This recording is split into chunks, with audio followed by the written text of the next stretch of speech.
Dozens of law enforcement, several employees fearing for their lives, all after one call to deputies about an active shooter.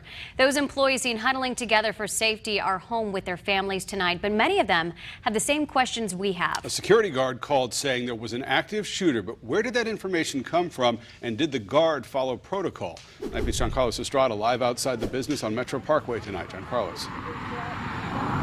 Chris, the big question tonight after no threat was found was why was that call made? We know from the sheriff's office that it was a security guard here at Chico's that made that call initially for help and then hung up. Well, I talked to a law enforcement expert who says that this happens a lot with people, even security guards, that they call for help and then hang up. He says it's human nature.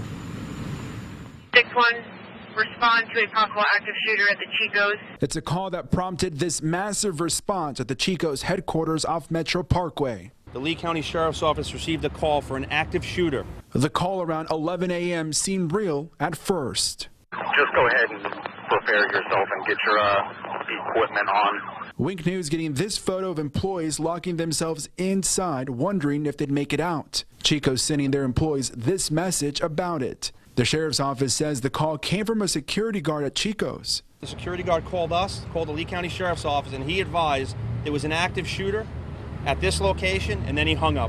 And they're so afraid they hang up the phone.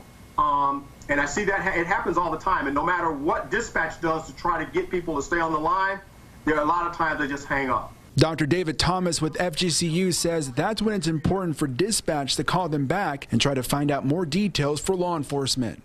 On that type of call, you want as much information as you possibly can get, so you know how to deploy your resources, you know where to set up, and you also try to make sure that you're not rolling into an ambush. Chico's tonight tells Wink News they did follow protocol, but the sheriff's office is now looking into this call. Our major crime unit and our detectives will investigate and find out why that call was made, who was involved, and all the above.